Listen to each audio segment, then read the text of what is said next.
This episode is brought to you by Shopify. That's the sound of switching your business to Shopify, the global commerce platform that supercharges your selling. Harness the best converting checkout and same intuitive features, trusted apps, and powerful analytics used by the world's leading brands. Stop leaving sales on the table. Discover why millions trust Shopify to build, grow, and run their business. Sign up today for your $1 per month trial period at shopify.com/tech23.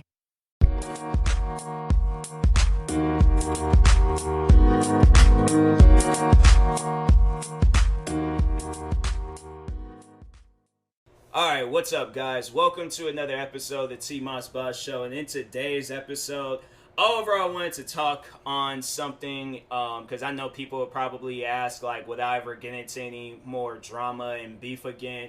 And honestly, no, because my thing is, like, it was never like I put myself in a situation where I was gonna be beefing and getting into it with people. A lot of times, like, people was just overall mad at the fact that I said or did something. You know, like when you look back on the Minnesota boy beef, he was mad at the fact that I wasn't agreeing with him on hating white people. And I'm like, fam, some of the closest people in my life are white. Like, I can't help it if I'm more cooler with white people than I am with you. Like, and they don't be acting all racist towards me and stuff. So that's why I'm like, fam, where are you getting at with all of this? Like, okay, your own personal experience with white people is your own personal experience. I've had my own personal experience with white people and racist white people. But we need to, like, understand the differences and, separate, like, white people and racist white people. Trust me, there is a difference, okay? Like, it's just crazy that,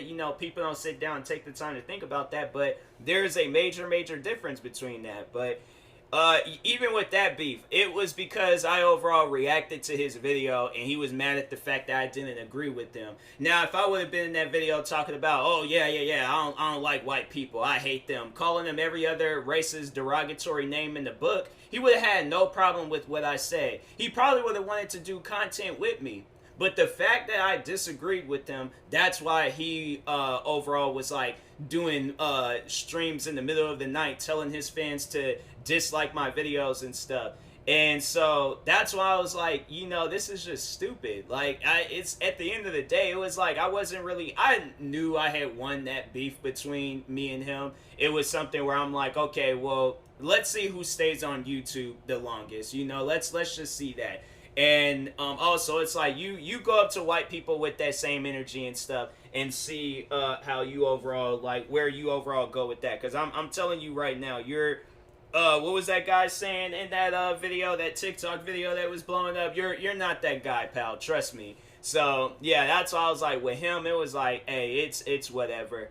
And then with the Just a Robot situation, I'm like, that is probably the most toxic fan base I've ever seen on YouTube. Like, I would rather beef with any other person on YouTube except that fan base, because they would do some of the most backward stuff where it's like, oh, we'll say this, do this, and there won't be no consequences or repercussions behind it. But as soon as you come out and defend yourself, oh, now you're bullying people, now you're attacking little kids, now you're attacking autistic people, now you're doing this, now you're doing that. Like, I'm supposed to know at the end of the day who are these people and stuff. All I know is that it's a bunch of weirdos coming after me because I like doing reaction videos.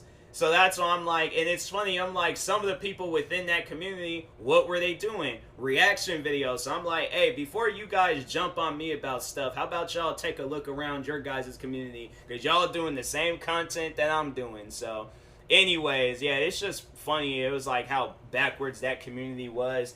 But anyways, but overall, like, answering that question, would I ever want to get any more drama again? And that's why I'm, overall doing this episode. Originally, this episode was supposed to be titled, like, Moving On. But I was like, you know what? Like, it's a good concept on what this episode is. So I'm just going to, title it, like, would I ever get into any more drama again? And to answer the question, no.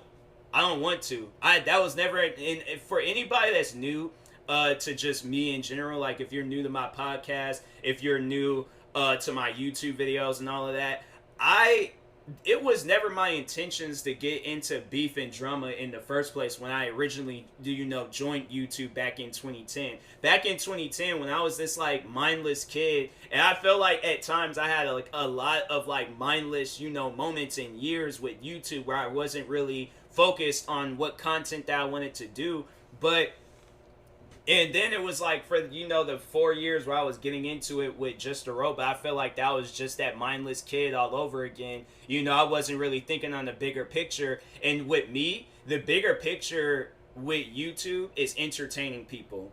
Like overall, like entertaining people and helping out people. Like to know that my content has helped out people. Like that's something that I never thought I would have like heard. Like where there's people telling me that my videos have helped them with depression, or my videos just puts a smile on their face, or there's people out there that have told me like just me simply shouting them out, like I've brought people to tears, like that joy, like that just happiness where it's like they get so happy that they cry, to know that I've done that for people.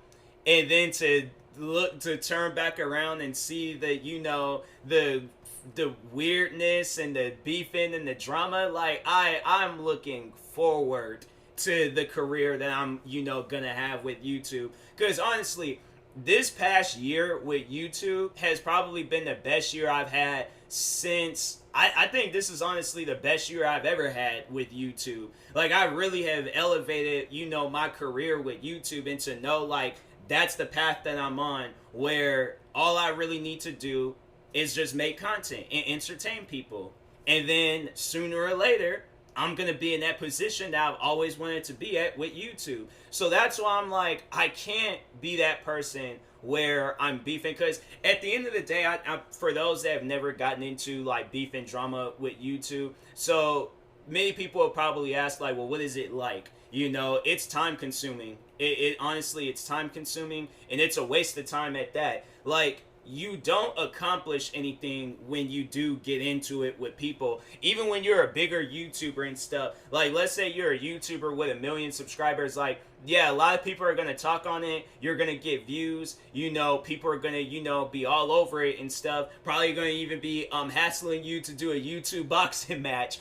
But at the end of the day, like, you really don't accomplish anything when you're being hateful on YouTube. Like, look at the at this for an example, but KSI and Logan Paul.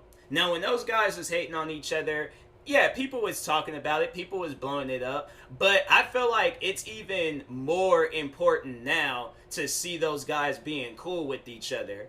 Like, it stood out so much more than to see, because you see it all the time. You see it more often than you see it where a person will become cool with each other. Like if you see like a street fight going on, you're just like, oh my god, it's crazy. But how many street fights have you seen? How many street fights have you have witnessed?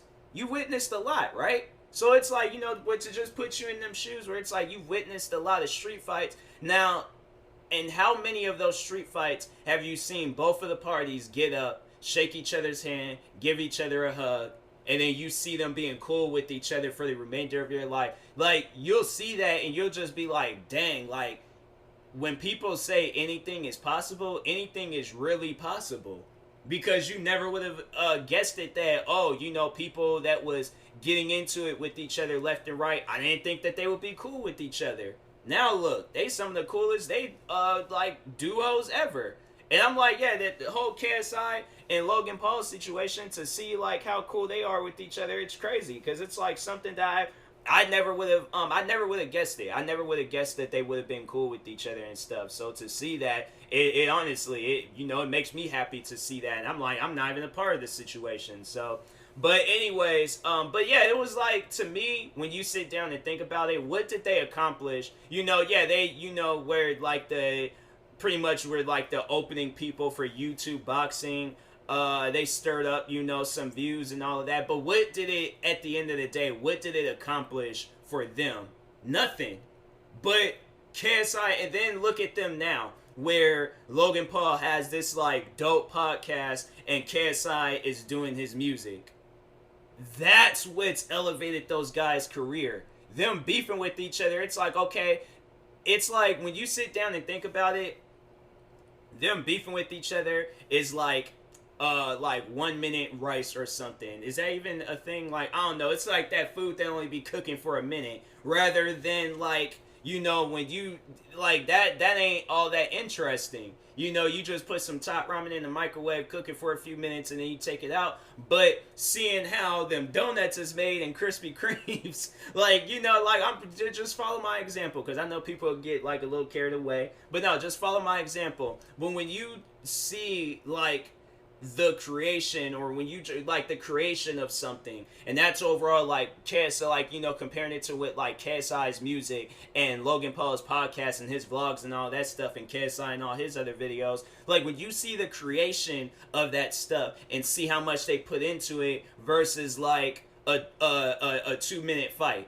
or a video of them going at it with each other. Okay, yeah, there's those moments and things, like there's those moments where it slaps, there's those moments where it's like, something happens out of it all. But at the end of the day, like, it didn't do anything for them. They still want more. And so anyways, that's why I'm like, yeah, at times it's, that beefing and that drama, it ain't even worth it. It's not worth it at all. And I think a lot of people need to know that. And when I see like, YouTubers, when I see YouTubers like Gabby Hanna, and she's like beefing with all of these different people, because lately I've been watching a lot of like videos on her, mainly from my friend, shout out to my friend Ray Rahimi, but she has a YouTube channel called Hot Tea, and she overall talks on like all this stuff that's going on with Gabby Hanna, Trisha Paytas, and how Gabby Hanna, like how it's just, man, oh my god, it's like so many things going on with them. But it's like nobody is like not really paying attention to it. Like, it's not impactful. It ain't gonna like leave a mark in history. And it's like, I think Gabby Hanna has said that at some point in time, where it's all like she wants people to like, they're gonna be talking about this years from now. I'm like, no, they're not. People, my thing is this. People, they still talk on like, the beef between Tupac and Biggie, but they more so talk on like the creation, like I guess if you're being creative in the beef or in the drama, then maybe some things would stand out, and that's overall like, talking on like, the diss tracks that they've done with each other. But it's like eventually, it gets to a point where it's all like, that music isn't impactful. It's only impactful because it was a dope diss track. It wasn't impactful like it helped out communities, like Tupac's song like Changes or Life Goes On. I listen to them songs more than I listen to the song he did about Biggie and P Diddy, Hit 'Em Up.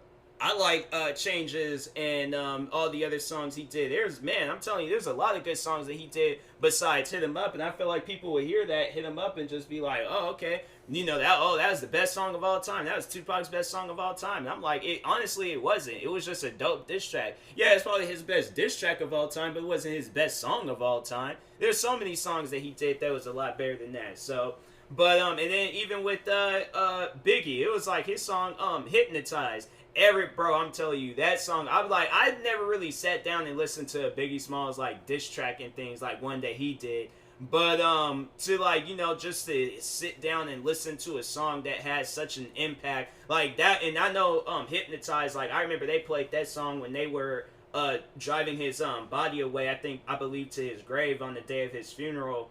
But yeah, and it's like, like that, and that just sucks, where it's like it gets to a point where it's like, people are dying, people are getting hurt. And that's why I'm like, beefing and drama, like, that's why it's, there's just that modern day of it now, where it's like, people ain't so much like Gabby Hanna or Trisha Paytas or whoever ain't really dying by it, but it's like, y'all are being, like, mentally hurt by this stuff, where it's like, and then got to a point where you guys is, like, up on, like, camera, like, crying your eyes out.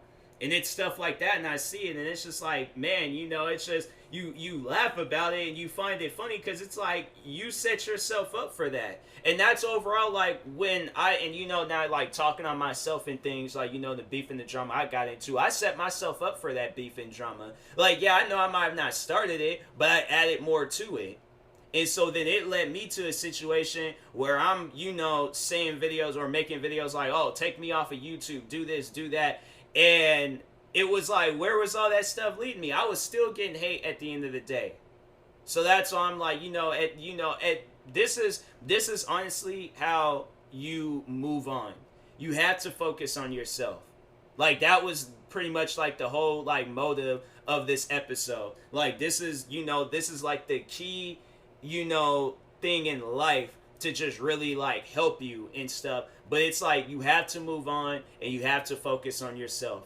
You have to do things that's going to benefit you, not benefit others, not benefit an audience, but benefit you.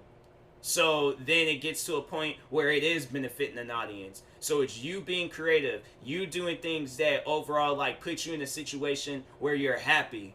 And you're not in a situation like you're crying tears of joy. You're not just out here crying because you're so upset. You're so triggered and just, depressed and all these other different things. You're happy. You're crying because you're happy.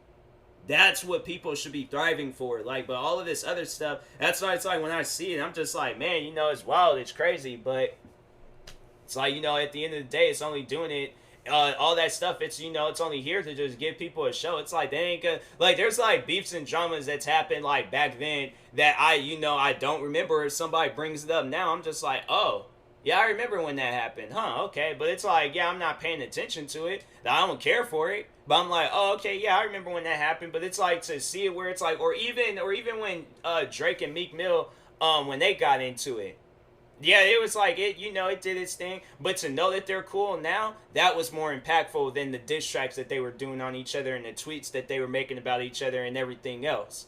So it's like to see what they've became now where Drake is releasing a shoe and Meek Mill. I haven't really been following Meek Mill. I'm like, I don't think I follow him at all on social media. But I'm pretty sure he's out here making moves. Yeah, he is. Because I remember he released an album not too long ago and it did pretty well. So it's like, that's the thing, you got to move on and make moves and stuff. So it's like, you just got to keep moving at all times. You can't be in a situation where it's like, you're not moving or you're moving but in the wrong direction. It's like you heading backwards in life where you should be heading forward and stuff. So, but anyways, I will talk to y'all later. Hopefully y'all enjoyed this episode and hopefully it's motivated you in some way, shape, or form. But anyways, I'll talk to y'all later. Thank you guys for watching in or listening. If you're viewing this on YouTube, make sure you like and subscribe. And if you're viewing this on the podcast streaming service, make sure you follow or subscribe, however it's set up. Make sure you subscribe to one of my 34 YouTube channels. Follow me on Twitter, TikTok, Twitch, and Instagram at TMossBoss. And make sure you follow my Facebook page at TMossBoss fan page. Also, make sure you to use my promo code TMossBoss on SeatGeek. It will knock $20 off your first purchase. So, and that being said, I will talk to y'all later. Thank you guys for watching and or listening, and peace.